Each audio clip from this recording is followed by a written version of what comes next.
ગીર સોમનાથ જિલ્લામાં ઉનાના સૈયદ રાજપરા ગામે બોટ તણાઈ ગઈ। રાજપરા ગામે કાંઠા પર લાગેલી 6 બોટો પાણીમાં તણાઈ ગઈ। કાંઠા પરથી 6 બોટ તણાતા ખલાસીઓને રાતભર ભારે જહેમત ઉઠાવવી પડી। પાણીના પ્રવાહમાં બોટો તણાઈ જતા માછીમારોમાં ફફડાટ ફેલાયો છે। સ્થાનિકોને તંત્રની મદદથી પરિસ્થિતિ પર કાબુ મેળવવામાં આવ્યો। એનડીઆરએફની ટીમ દ્વારા 5 થી 6 લોકોનું સફળ રેસ્ક્યુ કરવામાં આવ્યું। સદનસીબે આ ઘટનામાં કોઈ જાનહાનિ નથી થઈ।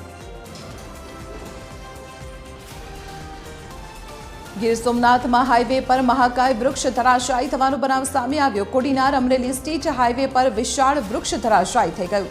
વૃક્ષ ધરાશાયી થતા રોડ પર ભારે ટ્રાફિક જામ સર્જાયો। 2 જેસીબીની મદદથી રસ્તો ખુલ્લો કરવાની કામગીરી હાથ ધરવામાં આવી। સતત વરસી રહેલા વરસાદને કારણે જનજીવન અસ્તવ્યસ્ત થઈ ગયું છે।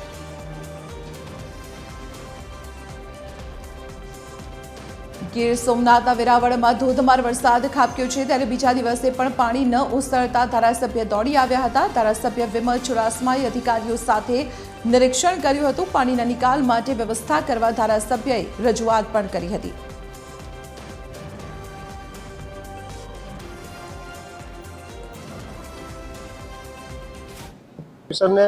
અને સાથે નગરપાલિકાના સત્તાધીશોને સાથે લઈ અને તે વિસ્તારો બતાવ્યા અને ત્યાં કામગીરી તાત્કાલિક ધોરણ કરવા માટે થઈને કાલ રાતના પણ મેં કીધેલું, આજે સવારના બધાને સાથે લઈને વહેલી તકે લોકોને નિવારણ આવે એના માટે થઈ અને તેમને બતાવ્યું છે, એમને પરિસ્થિતિ સમજાવી છે કે ક્યાંથી ક્યાં પાણીનો નિકાલ થાય અને જે આ ગંદકીવાળો છે, ગટરો છે, લોકો રહી રહ્યા છે, જેને સફાઈ કરવામાં આવે, જેનેથી રોગચાળો ન ફેલાય, તેના કારણે તાત્કાલિક ધોરણે આ કામગીરી સંપૂર્ણ રીતે ચાલુ કરવામાં આવી છે।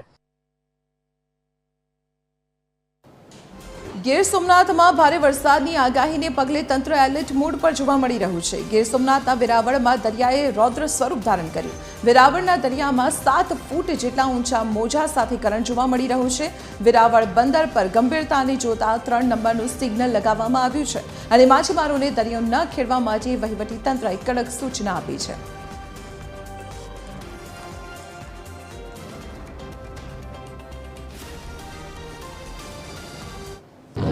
સમગ્ર ગુજરાતમાં ભારે વરસાદની આગાહી છે તે વ્યક્ત કરવામાં આવી છે, ત્યારે વેરાવળના ચોપાટી વિસ્તારમાંનો દરિયો કિનારો છે તે ગાંડોતૂર થયો છે।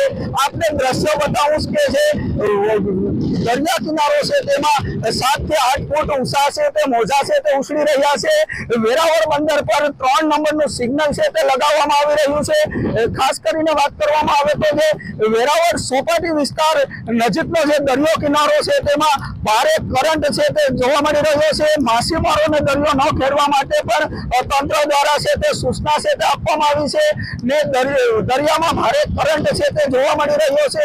ત્યારે ખાસ કરીને વાત કરવામાં આવે તો હજુ પણ 3 કલાક ભારે વરસાદની આગાહી છે તે વ્યક્ત કરવામાં આવી છે। મહેશ ટોડિયા, TV 13 ગુજરાતી, ગીર સોમનાથ।